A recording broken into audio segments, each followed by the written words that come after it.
In this episode of Negative Modifier, we'll be playing the game Delta Green. Delta Green, by design, tackles various mature themes that may be uncomfortable or triggering for listeners. Listener discretion is advised. Hey, it's Charlie, Negative Modifier's Game Master. First off, thank you for giving us a listen. As always, expect something horrible to happen to the players. If you're a fan, support us by leaving a review on iTunes. If you hate the show, consider doing it anyway and enjoying the fact that you've inflicted us on someone else. For the most up-to-date news in the podcast, follow us on Twitter and Instagram. And with that...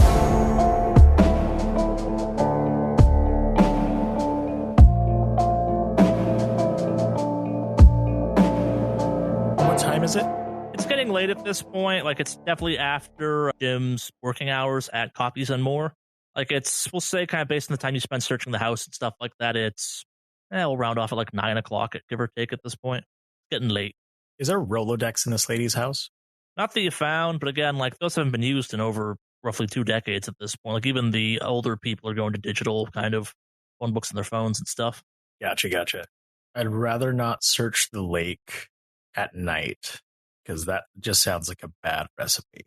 I say we turn in for the night, maybe check out a lake or a body of water near a incident site, and then maybe, I don't know, have a little chit chat with Jim tomorrow. Yeah, sure. Yeah, it is getting late. All right, so back to the motel? Yep. The motel. All right. You get back from that incident. It's getting late at this point. It's like you're getting up in the day. It's probably around 10 o'clock by now, give or take. Anything special you're doing before turning in? Any research you're going to kind of set up for the night working on, or just actually going to get some sleep for once on an operation? I'm going to hand Florence the stuff that I smuggled out, so she has it on her. Well, since there's not really much investigating I'm doing, I'm actually going to go ahead and, I'm going to turn in and go to bed. All right. The fire starter has some sleep issues, so he's probably going to stay up a little bit. I want to roll an occult roll, trying to see if there's anything that I can piece together in regards to driftwood, hoodoo, voodoo, and like bodies of water sort of situation. Sure. She's just gonna take pictures of the newspaper clippings, and then she's gonna burn them. Sure. And I don't think she has anything to look at, any samples of anything to look at. So no. She's just gonna stay up, pull out her computer, and she's gonna do a deep dive research into these cults that he was obsessed with. Searching out of nowhere crazy message boards, maybe going to the dark web, see if she can find anything. Yeah. All right. So by your powers combined, so kind of Foxtrot, you're asleep through all this. It's kind of you've tapped out of this, like this is your skill set. Firestarter, you're kind of looking through the occult aspects, is trying to find a connection of some kind between driftwood, water, bodies of water, and all that stuff. And Florence, you're kind of deep diving into what these cults are. So, what's your occult at, Agent Firestarter? My occult is at a 43.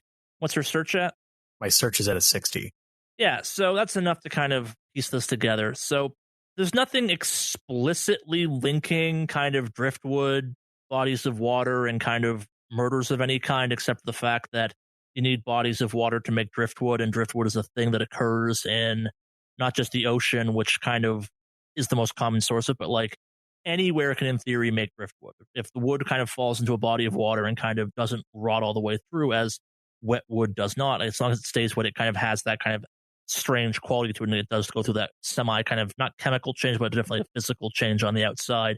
It can happen anywhere. It's most common in salt water because that does a bleaching kind of stripping process, but lakes, bayous, rivers, streams, ponds, swamps, anywhere is capable of producing what you would consider as driftwood or waterwood kind of thing. Like, it's not, there are some variations for it, but like the stuff you're finding definitely could be from a non-salted body of water. It does line up with that. And with the occult, you do kind of find nothing explicit. You're kind of down some deeper kind of Wiccan, fairy worship sites kind of things, like more kind of very, very naturalist approaches to nature.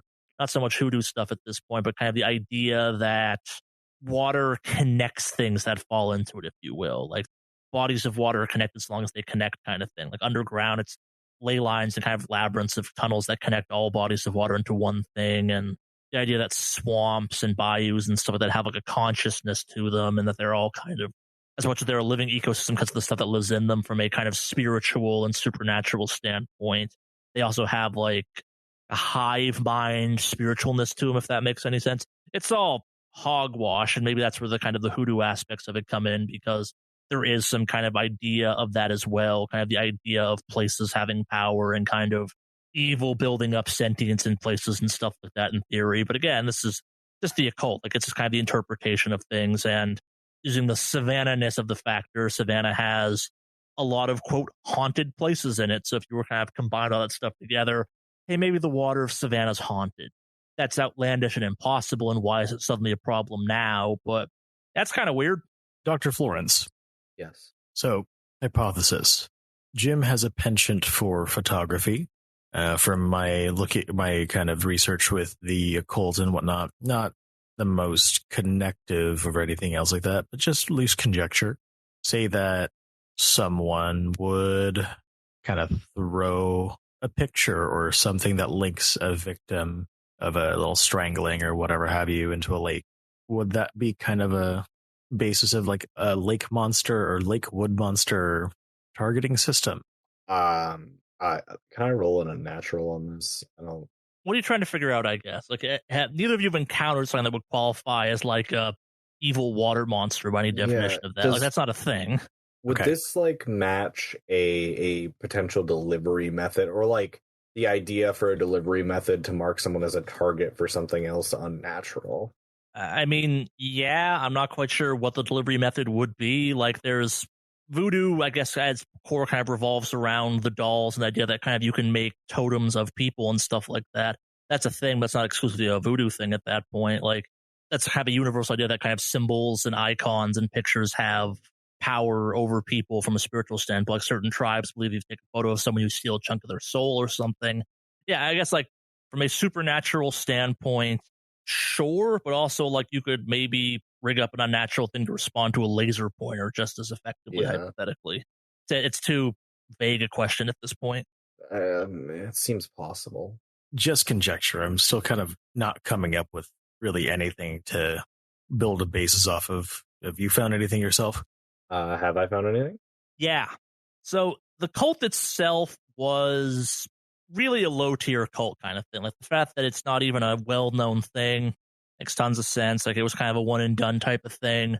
They splintered off because they became obsessed with this idea of finding a place of power. They were convinced that somewhere in the kind of surrounding swamp and woodlands around the Savannah area, it's why they came here even, there was a connection, like a great source of power that originated in Africa of all places. Like, it's not really clear what that's all about. Again, their beliefs are very strange, and they're an offshoot of a cult that, like, was ultimately kind of not really a cult and more of a pyramid scheme. But this one at least seems to be like legit into the spiritual, supernatural, enlightenment aspects of that. And they were trying to find, they have a bunch of names for it, like from which it stems.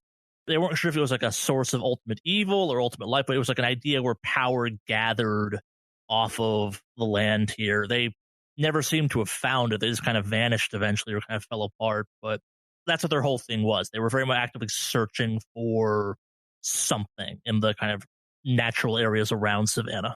It seems like our cultists were obsessed with some pinnacle of power they were trying to find. Maybe it's bodies of water around here are just naturally unnatural.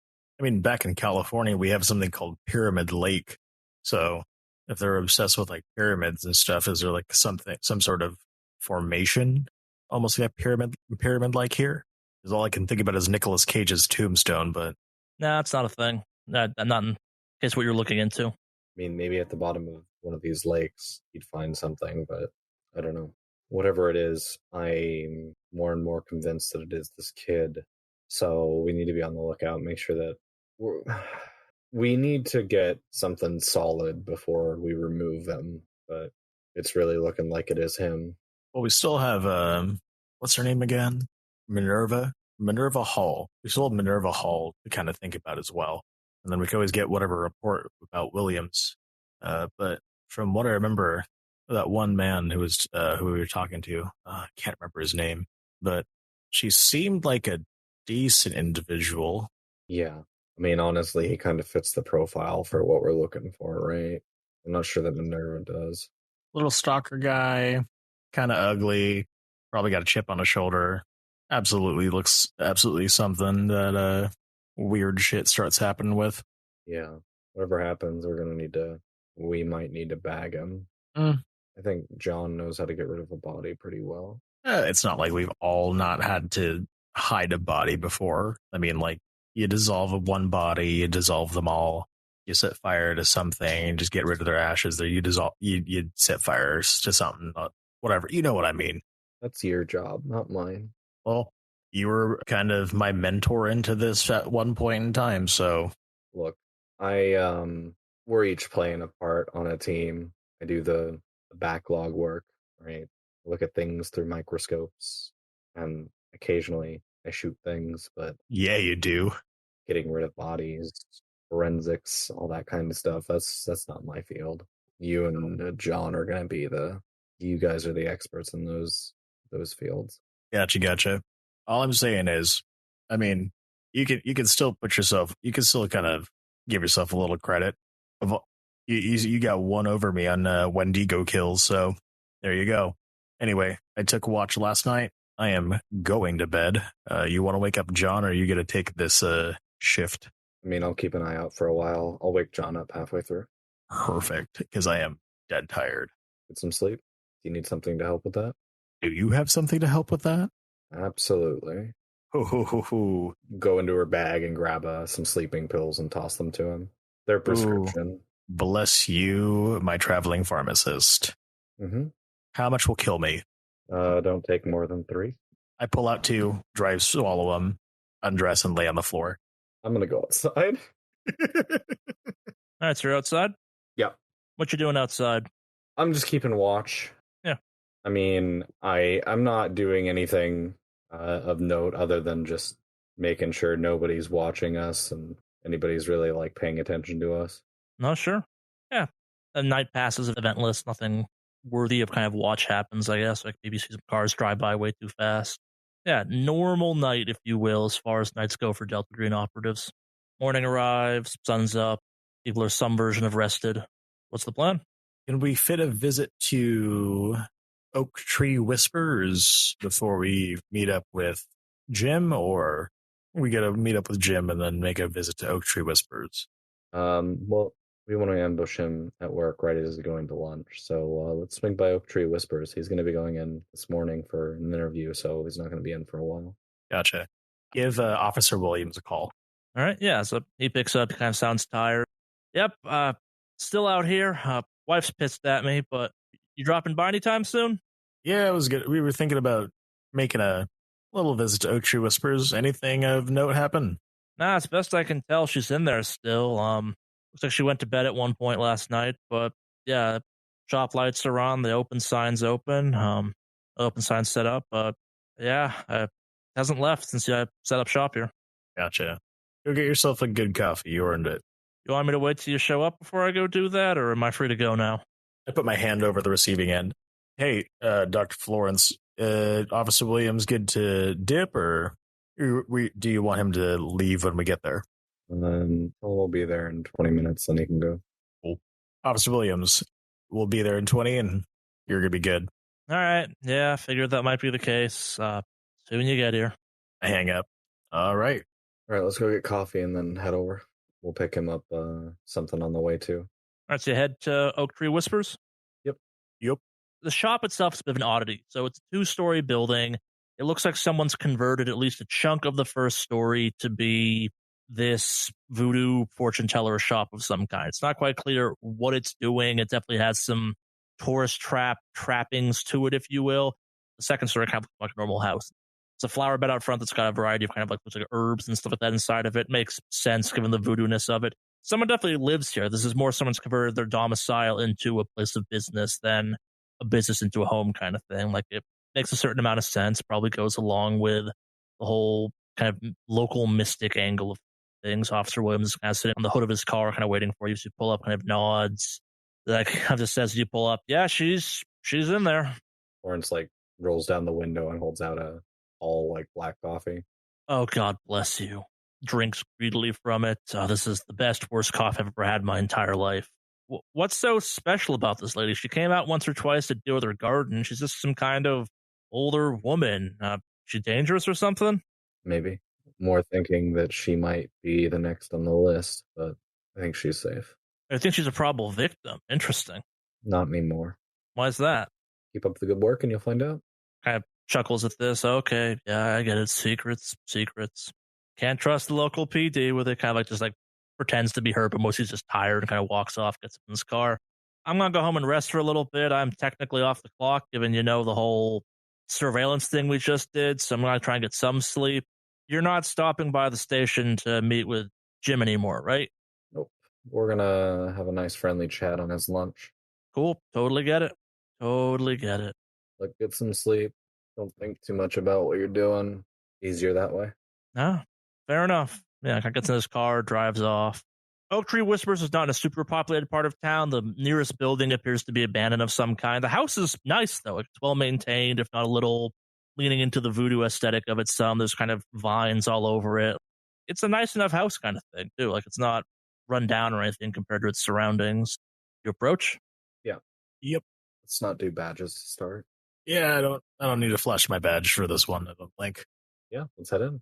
Following? I dilly-dally a little bit. I just want to check out the outlying area. She has a garden? Yeah. Anything of interest? Or anything interesting growing in there? Or? Nothing super exotic. Some nightshade, some thyme, some basil, like stuff that could be used for cooking hypothetically, or, could be used for spells if that was a thing. Gotcha. And then there was no bodies of water around, correct? No, not as best you can tell. Cool. After kind of looking around for a little bit, I headed in after everyone else. All right. So while you're outside, this is happening. So when Florence and Foxtrot open the door, they step inside, and kind of sitting at the table opposite where they step in is, we'll say, like late 50s, early 60s, relatively short African-American woman. She's kind of looking at you. There's a shotgun sitting on the table in front of her. She's kind of looking at you. Is this the part where I drop the call me now part of the voodoo stick? Or do you guys want to tell me why the fuck you parked a cop out in front of my house all night? You knew one of the victims of the murders, yeah? Yes, my niece. I see. You're the first cops to come by and ask about this. Assuming you're cops. I know a police officer trying to blend when I see one. Sure. Are you friends of Mira or something? I've tried calling a bunch of times, and they all dismiss me as crazy. We're just trying to understand what happened. Got any insight? All right, so that the kind of the initial shock of walking into this room is worn off, and Firestarter's joined you after all this. The room is very voodooed out kind of thing. It's got a variety of kind of snake tapestries and stuff like that. There's a table in the center with a crystal ball and a variety of kind of spice jars on top of it. Minerva, sitting across from you, though, she's wearing sunglasses. Her hair is kind of pulled into kind of a bun shape of some kind. There's a cat sitting on her lap, kind of looking across the table at you. She's kind of petting the cat. I have my theories, but I don't think you law enforcement types are going to like them. Kind of pauses for a second. Unless you're not law enforcement types. I may have run across paths with your kind before. Whatever we are, we're curious. What do you think happened? I cannot prove it. I think this is the work of a tortured tree spirit. All right. Why is that? The manifestations, the signs I've seen in my readings, they all indicate it's a Putin of some kind. An oak's wood spirit of sorts. They lived in trees. They were neutral. They were kind of open to influence, though. Hypothetically, their home, if it was corrupted and turned evil, they could be turned also into something evil as well. You may not be so familiar with them. They're not quite as popular as your Anansis and whatnot. They're a little more spiritual, a tad more abstract from Africa. All right. So someone has to corrupt them? If you do indeed believe, in theory, yes, but that would require a African tree of some kind. You'd have to find some way of bringing one here to America. I've never heard of someone bringing a tree all the way from Africa here to Savannah. Your niece have a stalker? She mentioned feeling uneasy once or twice, but nothing of that sort. I gave her some charms to ward off bad juju, as a good aunt should, but nothing about a stalker ever. Do you recognize this man? And Florence will show a picture of Jimmy. She kind of peers to look at it. The cat also kind of peers to look at it. I don't particularly recognize the man. Did my niece know this man? You got any questions, Firestarter? Do you by any chance know anything in regards to like maybe an African oak? I mean, you do happen to have a oak. You did name your shop Oak Tree Whispers. Is there kind of like an African oak tree by chance? She kind of raises an eyebrow at this, kind of peeks up from behind her sunglasses ever so slightly. I named it Whispering Oaks because Savannah is famous for its oaks. But when I'm not giving out free advice to strangers, I do have to run a business, and she kind of gestures around. While my powers are real, a little theatrics every once in a while does help bring in the tourists who just want to have their palms read and their auras cleansed by someone of my background, with my authenticity. What did you call the tree spirit? A hooteen or hooten. The pronunciation varies slightly. How would you kill one? I do not know. To kill a hooten would be a complicated thing. One could hypothetically destroy its home, but this is not necessarily my area of speciality. It's spirits and trees are not necessarily what I deal with. I deal with the here, the now, the spirits of the land I now dwell in. Anything else, Firestarter? And what do you read of us? You deal with the here and the now, and we're standing in front of you now. She kind of stares through her sunglasses a little bit at you, frowns a little bit. Your auras are dark, cloudy, tainted of sorts, and kind of looks directly at Florence while she says that, especially yours for some reason. But you're trying to do the right thing. I wouldn't call you heroes or champions or whatever it is you feel like calling yourself, but your auras convey you're here to do the right thing, if you will, to maybe not avenge my niece's death, but at least stop more from following the same fate. The spirits did whisper this to me, but to be honest, given the relationship with the local PD and the history of our town, I thought it might be smart to prepare some kind of gesture at the shotgun.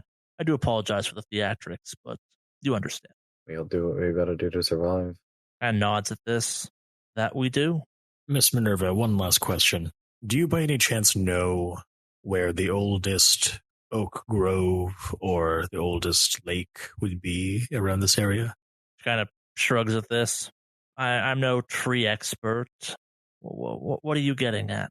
I'm just local history. If there's any kind of the east, like this side of the Appalachians or this side of the states, it's a very, very old part of the land. I was just wondering, hey, maybe there's something interesting or something that carries a little bit of weight, carries a little bit of age around the area, outside of just the sensationalization of the hauntings of Savannah. She's kind of mulling something over in her brain. She might divulge it if she felt persuaded you kind of read her a little bit better. But there's definitely kind of a thought going on. It's not fully crystallizing in her head. Are there any kind of memorials by chance about any kind of materials brought in by the African diaspora? I know that one of the old techniques was to hide seeds and other kinds of foods in the braids of their hair. Maybe tree seeds or anything else like that might have kind of taken root with them being brought over here. She kind of pauses, almost stiffens for a second. I suppose there's the rumored Hangman's Tree Church.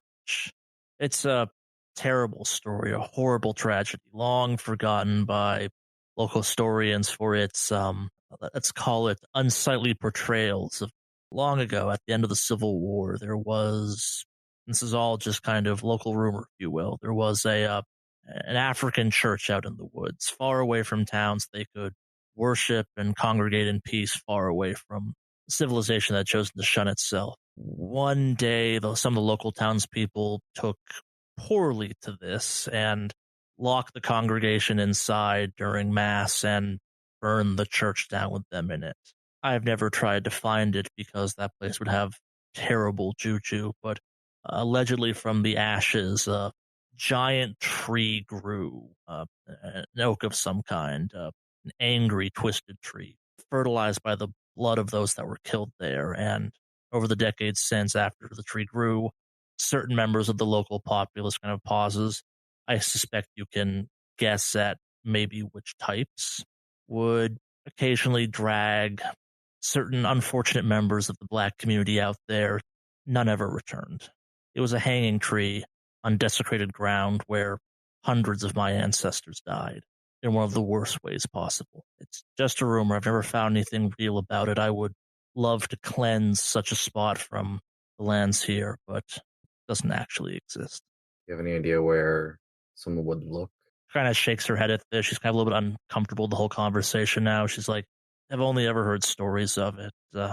I know it's out in the wilderness, but I'm not a historian. I only heard tales of it from the woman who taught me how to kind of gestures around, practice the arts. So it was a terrible place. She did say she found it once and it went wrong and to never go back there. She say any names of those who've participated in those activities? Shakes her head at this too. She's like, she chose to rarely ever speak of it. The few times I asked, it was an uncomfortable topic. Very well could be, if it is what it is, your spirit taking revenge on the ancestors of those who committed the atrocities. Kind of smiles a little bit at this. She's like, if that was the case, I would be almost proud of the spirit, but the fact that it killed my niece and her boyfriend suggests that is not the case. Or it was until it was corrupted. Kind of shrugs at this. I do not pretend to know. I traffic in the whisperings of spirits here, and I've never heard them whisper of a horrific tree out in the woods. I assume they would, but maybe some things are too dark even for spirits to whisper about. Changing the heavy subject of this right now, do you by chance remember the cult of Osiris? They had like a little thing here or anything else like that. Did you ever have it at run-ins with any of them? She kind of shakes her head. No, they were long before my time. I heard of them once or twice, but my understanding was they were mostly harmless. They had some ideas about finding some great source of power here in town, but maybe they did find it, maybe they didn't. As far as I know, they kind of just drifted apart eventually. I think I'm out of any kind of questions. I feel kind of bad for leaving a little bit of a tail or leaving a little bit of an accessory. Do you have a little charm that wards off against one of these houtines? If it indeed is a houtine, there is very little that my magic outside of the shop can do, but you kind of like reach under the table, tosses you something. This will at least bring you luck. It's kind of a bag of sorts tied up. It smells kind of faintly of some herbs and some sage. It's unfortunately all I can offer. I'm old. Maybe in my younger days I could have helped out more, but I do hope that whatever you find, you do fix or at least avenge my niece. Florence is going to write down the number on her burner. Say, you think of anything else I should know, call me. I have nods at this. Give me an alertness as you're kind of handing this over to her. She nods. 12 out of 57 success. Yeah, so kind of like her sunglasses slip a little bit down her nose, and you see she's blind, and her cat is what's staring directly at the kind of numbers you handed over to her. And she kind of like reaches up, grabs it without missing a beat, kind of pretends to hold it up to her face, and kind of slides her sunglasses up again, puts it down. If I think of anything, I'll be in touch. Florence just like looks between her and the cat, and then looks at the cat and nods. I have nods at this.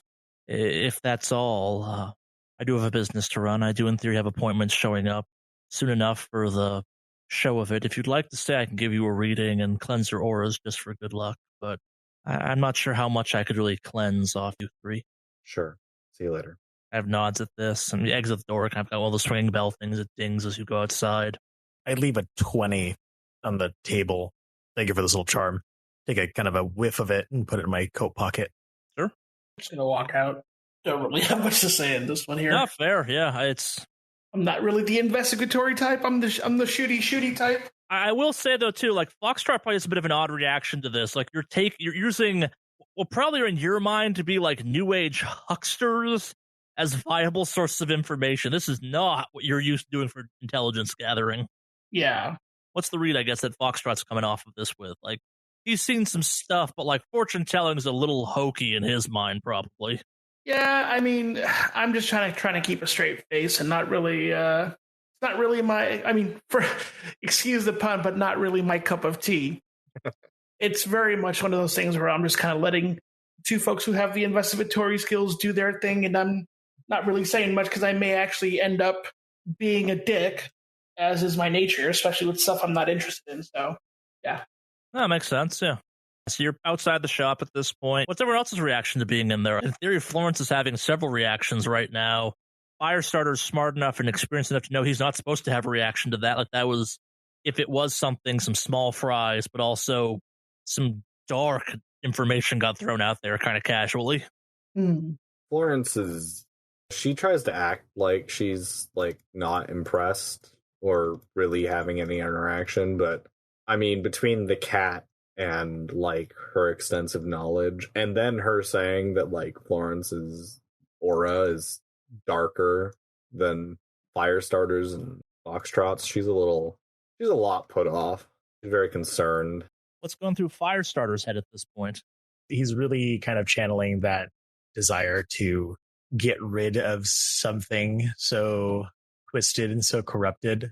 Like he kind of took the energy from Minerva of just like, there is something to burn, and there is something to burn that's going to stop more deaths happening. Excuse me. So for this, it's like he's now got his like focus, and he's a little bit more like, all right, cool. He's got his shit. The time with T cells kicking in a little bit at this point. Like the pistons are firing something. Okay, we have a target. Let's go do what we do. That kind of part of his training at this point has been hammered into him after multiple operations. That's started to fire up, is the way I'm reading this. Yeah, I guess pun intended. Firestarter's getting fired up. Mm-hmm. Oh, makes a lot of sense.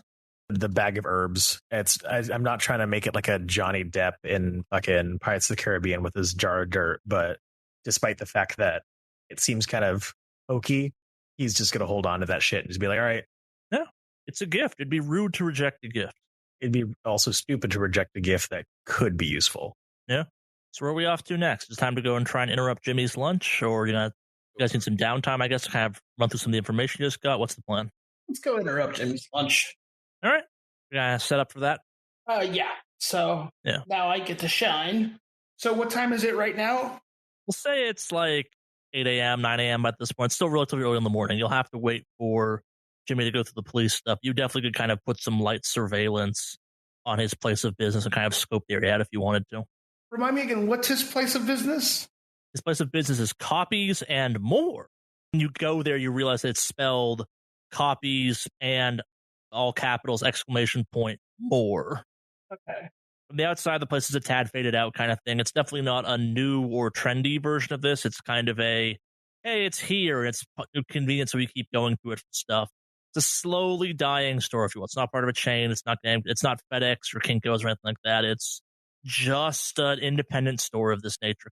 As best you can tell, Jimmy doesn't own the place. He's not in some way in charge. He's just an employee at Copies and More. Gotcha. And what time do they open? They're open at 7 a.m., so they've been open for a while, but Jimmy had to go down to the police station, so you can get there in plenty of time to kind of set up shop and start surveilling the place if you so wish. Okay. So I'm going to get some info here as far as the place goes. Is it kind of like part of like a mini mall, like mini strip mall? Like it's one of the shops in a mini strip mall? Is it its own independent detached building? The strip mall's more accurate kind of take on it, I guess. Yeah, like it's on the far end of the strip malls, like a Subway or something like that, but it's mostly kind of all little either small chains or kind of like franchise chains or little independent stuff. Like it's not especially populated either. Like it's between almost like the slowly going out of business chiropractor and like used furniture store of some kind. It's not a great location. Okay. Any exits in the back of the store? I guess now I'm starting to do my surveillance, but any exits in the back? And also, is the back kind of like in an alleyway that has like fences up, or is it just a completely open back alleyway kind of thing? Yeah, so the back of this faces the back of another kind of strip mall type of setup. It's kind of like you have an alley that runs between where there's dumpsters. There's an exit from all the kind of various shops that gets out to the back of this for dumpster access. You can easily drive a pretty large truck down the center of that for garbage pickup or whatever. Getting through it's pretty easy as well. There's no barricades up to stop you from getting there. There's just no reason to go back there, though, either, unless you're picking up garbage or work there, probably. Okay. I'm just trying to, in case he runs, trying to make sure I cover all my exits here. Yep. Okay. So we've got one entrance in the front. We've got one possible entry exit in the back that leads to an alleyway that's basically connected to another strip mall area. Yeah. So the alleyway has two openings, basically like a normal alleyway would kind of thing. Okay. and no gating in there, so it's not like it's not a lock. Okay. Maybe had it at one point, but no one's bothered to put it back up or maintain it, so it's just kind of open. Okay. So I'm going to relay this information over to the team and kind of let them know kind of what it looks like. And when we do approach him, if he decides to run, whatever reason, we should probably have somebody in the back nearby just in case. And other than that, how many people are working in the place this morning? Looking through the window, it looks like there's 2 people at the front, kind of manning the front area, but there might be more inside the store. You can't quite tell from this angle. It's just a counter you drop stuff off and deal with people up front. Big glass window in front of the store. It's not particularly clean. It's got some kind of markers on, maybe a poster stuck up over it on the inside, but yeah. Gotcha. Okay. Okay, so what I will do then is I'm just kind of set up somewhere close to the front and keep an eye. I'm going to let them know, hey, just an FYI, we've got one exit in the back. This is kind of what it looks like. We've got 2 people inside. So take that as you will. I guess at this point, I'm going to message or I'm going to talk to the team. So who's going in to talk to the guy? Go in. I will go ahead and take the back route. I'll hang out in the little alleyway and just make sure this is no escape zone. All right. I'll walk in with Florence then in the front. So just do something to the front. We can catch him there. But everything else looks pretty straightforward. Nothing too fancy. Yeah. And he's not due there till what time? You're not quite sure. While you're there, probably we'll say around like 11 o'clock, kind of as you're setting up and kind of waiting for him. He kind of strolls into work eventually. Okay. A few hours, they'll be going to lunch. So then I'll let Firestarter know ready to set up in the back. While Firestarter is hanging out in the back, he's going to take some of the herbs that he has in a little bag, just kind of rolls it into a little cigarette, lights it, and just smokes and just waits. All right. Give me an alertness while you're back there, actually. Ooh, an alertness roll. Fucking the curse of fumbling Faustus better not pass on the Firestarter. Failure. That was real close. Real close with that. God damn it. So you're looking around, and like there's something nagging at your brain. You just can't quite put it together, I guess. You're kind of looking around and looking at kind of the various backs of the stores and stuff like that. But yeah, nothing weird. Nothing leaps out at you immediately. I'm just smoking next to a fucking giant pile of sticks, and I'm just not even realizing it. No, nothing that bad. Like it's an alleyway. It's dumpsters. Like there's nothing. There's not some like lumbering stick monster coming up behind you. Like there's something that gets in the back of your brain. It's like there's something off here. I'm just not registering what it is. Kind of thing. Like the alarm bell's going off, but you're not putting 2 and 2 together. It's a strip mall, you said, right? Yeah. Lawrence is gonna go into the mall and walk around. He's working. He's gonna like buy stuff. Plus, you're gonna go into Copies and More. Yeah, to see what he's like doing, but he's gonna shop around. So make it look like he's like going through the strip mall. Yeah, so the first thing is you kind of walk through the front door, and like opposite when you come in, there's one of those big smile you're on security camera monitors aimed right at the door. Angle's kind of weird on it, though. It's a little bit lower than maybe normal is, so it definitely catches your face as you come in kind of thing. But yeah, normal thing, I guess. There's stuff to look at. There's boxes, there's shipping stuff. There's a poster kind of proclaiming we do passport photos and stuff like that. Notary. Yeah, she's gonna shop around. Get some like note cards and whatnot. Yeah. Is he doing checkout? Yeah, he's at so the way the store's set up, there's a checkout lane, and there's also just kind of like a general help desk. They're the same kind of counter, but it's at the back of the kind of the front area you're at, and he's just kind of standing there with someone else, kind of twiddling his thumbs, waiting for people to show up and asking questions. You could check out at either probably, but one definitely seems to be more for services. He's at the just checkout. Oh yeah, she's gonna go up and like start asking him questions about really menial stuff in the store that she's looking for, and get him to show her around. Well, ma'am, I can. What brings you into Copies and More today? I'm looking for, I forget what you call it. It's like thick paper you print like fancy resumes on. Oh, like high quality paper stock, right? Yeah, we have some of that. You want like with the fancy letters that show through on the inside if you hang it up to the light, or will like cheaper, just like heavy paper do? No. Oh, right this way, and he kind of like ushers you through part of the store, and yeah, they have a couple varieties of it. None of it's super impressive, but he's like, right here, ma'am, we have 3 different options. If you want kind of more of a off-white, we have this is our cheapest one, but it does print well through most printers. It's a little bit thinner. It doesn't have the kind of watermark inside and kind of points on. And this is our premier paper, I guess. I'm not sure what to call it. It's the heaviest. It's got a cotton mixin of it, I guess, of some kind. I don't even know why we sell. We don't really sell that much of it, but I guess fancy parties or something. Yeah, you seem to like know a lot about this stuff. I don't. This might sound a little weird, but I'm trying to put together my resume. I'm a bit embarrassed because I haven't done it in a long time. But maybe when you get off or your lunch or something, we could. I'm shopping around, so we could sit down for a few minutes and talk about like how to put one together. I could pay you. Seems a little bit confused by this. Man, we have a professional center. You could talk to them there. Maybe they could help you out. Kind of pauses for a second. If you're looking to pad a resume, being able to say you have like a passport or something is a great way to do that, and we can do that for you here. It's relatively cheap. We can even do the paperwork for you. Oh yeah, I could go get their help, but I want your. I don't really work in that department. I'm hoping to someday, but yeah, I just kind of work, kind of gestures around sales, I guess. Here, I can get my manager, and You want to get coffee with me on your lunch? How are you asking this? This could go a couple different ways. She's asking it like seductively.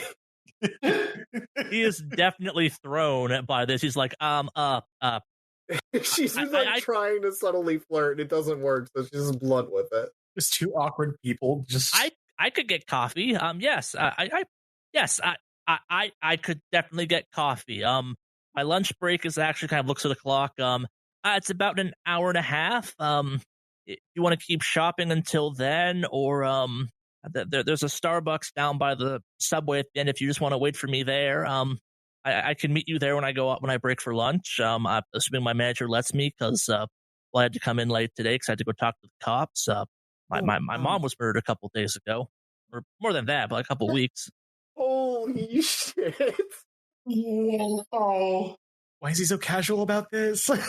You know what? Why don't you give me your number and I will text you?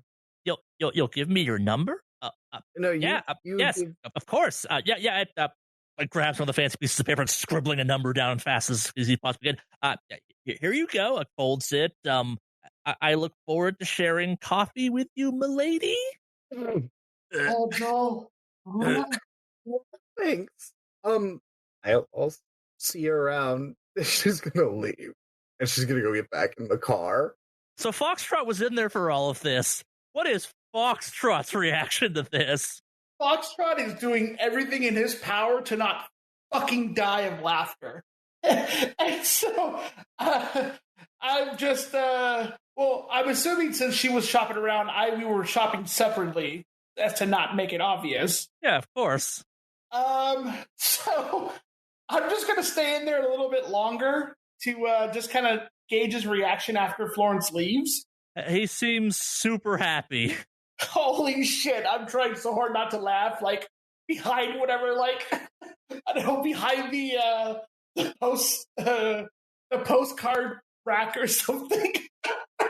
Yeah, you kind of, like, you observe Jim fighting with his manager's yelling at him for, like, you come in late and you still want to take lunch at your normal time, et cetera, but eventually that dies down, and Jim still seems super happy. He's kind of standing at his spot at the cash register, like, super happy about everything, like, just like, I'd say he's radiating, but like it comes like because he's Jim and he's kind of a tragic individual, it just kind of comes off. It looks like he's sweating a little bit too much. Again, like now that we're having a second to kind of actually look at Jim and not trying to, I don't know, interact with him. Like the guy is 5'6" at max. He's prematurely balding. Like he's got thick glasses. He's not kind of meek, but also somehow slightly overweight at the same time, kind of thing. This is not a high-end specimen of the human form, unfortunately. Like this is maybe the greatest that's ever happened to Jim ever, as far as Jim knows.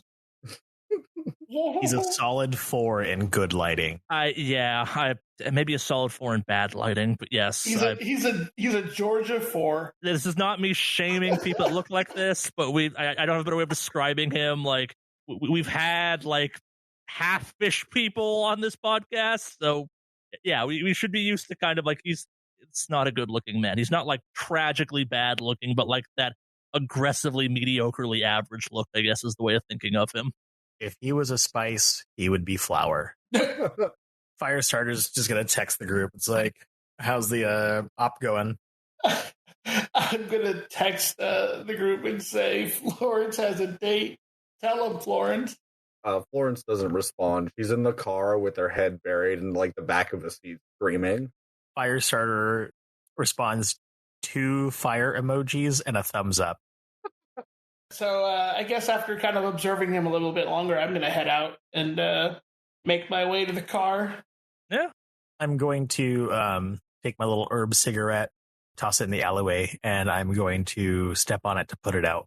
I'm going to bring the car around towards the back to pick up Firestarter. All right, so yeah, you pull around to pick him up, and because Foxtrot is who Foxtrot is, you immediately see what was bugging Firestarter. You didn't realize it was there. So Copies and More is the only of these stores with 3 security cameras on the back of it. There's no logical reason it should have that many, but it's got one kind of like, it's got bubble one directly above the door and one either corner, and they cover pretty aggressively. And where Firestarter was standing, he was definitely caught on one of those cameras. Maybe not like aggressively, but like he in theory is on security footage. How did I? Oh, well, I didn't get close enough to observe if there were cameras. There were cameras. You walked in with one, and there was one directly when you walked in the store. Remember, there was the whole like smile you're on closed circuit camera moment. Well, there's that one, but not like when I was observing the area. I didn't. Yeah. Now that you've seen this, kind of as you drive around the front again, there's security cameras. Copies and More has too many security cameras. Like there's a lot of coverage that you don't need to have. Okay. I'm going to drive a block away, and then I'm going to text Firestarter, hoof it over here, we need to talk. I don't even text and respond. I just kind of casually walk away. And then when I feel a little bit more secure with how far I am from Copies and More, I start picking up the pace and get into a jog. Sure. Makes a lot of sense. Yeah. You kind of reconnect successfully. Got about an hour and a half to burn before Jim goes on break. What do you do with that hour and a half? What's up, Foxtrot? There are a lot of security cameras right outside of that copy place. Like an exorbitant amount of cameras. Way more than that shop needs. There were? Yeah, that's why I pulled away from the alleyway to pick you up. I didn't just do it because I'm a dick. Truth be told, I honestly can't super tell yet. This is my first stop with you, so my apologies if that was my first inclination. But, like, how many cameras were there? I mean, I saw that there were cameras, but I guess I didn't even think about it. Well, I know there's the one when we walk in the front because they have the camera saying we're there. Then, Charlie, remind me how many cameras are in the front? Going around the outside of this, you counted just on the outside at least 9. Okay. And 2 is all this place needs. One on the back, one on the front. Like a bubble camera for both ends would have been plenty, but they have an awful lot of coverage. Yeah. And inside, thinking back now, you're like, okay, yeah, that angle for that smile you're on camera thing, that was really low, like deliberately low. Like normally those are kind of like angle shots you kind of look up and you're like, oh, haha, I'm on the camera. This was so your face showed up on it regardless if you looked up or not. And again, kind of thinking a little bit more on this, you're pretty sure there was at least 5 or 6 other cameras in the store as well. So I'm going to relay that information and then say, plus there are 3 in the back, right around the area you were at. So you look real suspicious back there just hanging out. Why would they have so many cameras? The paper they sell can't be that good. Exactly. It's either some front or something. Either way, whatever they're storing that footage on. Little field trip later tonight. Yes. Yeah. Do I get to burn the building down? Yes. Paper is pretty flammable, so sure, why not? Perfect. There's a glint in Firestarter's eyes. I look over at Florence and say, it's funny. When I first met you, you were kind of upset with us setting buildings on fire, but now it's kind of caught on. That was a historical building that didn't need to be set on. This one needs to be set on fire. But I mean, it's a great story to tell other Delta Green ops at some point. It'll be fun. Yeah. Whatever it is, we need to figure it out. It's I don't know, maybe a front or someone set us up, but whatever it is, we need that footage gone. Who would have set us up? Look, it's just a working theory, but I'm pretty sure that this isn't Delta Green what we're doing here, or at least not the one that we're used to. But the last stop that we went on, like motions between her and Foxtrot, that felt awful lot like a setup. Yep. Well then. Does this feel like any standard ops you're a part of? You spend 1 up with Fiddlesticks, and you absolutely lose your concept of standard. I've seen some shit. I've done some shit. I don't know about you, but I just kind of take things at face value at this point. Well, as the only person here who's not dealt with Fiddlesticks, if you guys feel like this is some kind of setup, even for what you call a quote-unquote Fiddlesticks operation, then we should definitely be on high alert. I want to reschedule my interaction with this person. I'm going to tell him that I want to hang out after he gets up. Your hot date? Oh, come on. You can't stand up your hot date. I cover my mouth and chuckle a little bit, trying to hold back laughter. I've never wanted to kill someone as much as I want to kill you right now. Aw, we're bonding. Yep. No, it's normally the guys who are really bad at flirting, but this is Delta Green. You see strange things, and thank you for that. I don't flirt with men. Wait, hold up. I missed Florence flirting. Ugh. I got the shit end of the stick in that one. You didn't miss much. It was actually pretty bad. Look, okay, I missed so much then. I just kept putting up the most obvious, like, hey, come spend lunch with me. And he was like, oh no, I want to work in the professional department. And then when I asked him to get coffee, he brought up his dead mother. Like casually, or like as a means of trying to get you to go on with this date? It was just, he was like talking a lot, and he was like, yeah, my mom died like last week, well, like last month, but it was so casual. Well, it means he doesn't have a curfew, so you've got that going for you. Agent Firestarter's howling right now. I'm the closest thing this team is to a doctor, okay? So I'd be careful. I'm just saying. Whatever you say, my lady. Let's get out of here. I just start driving away.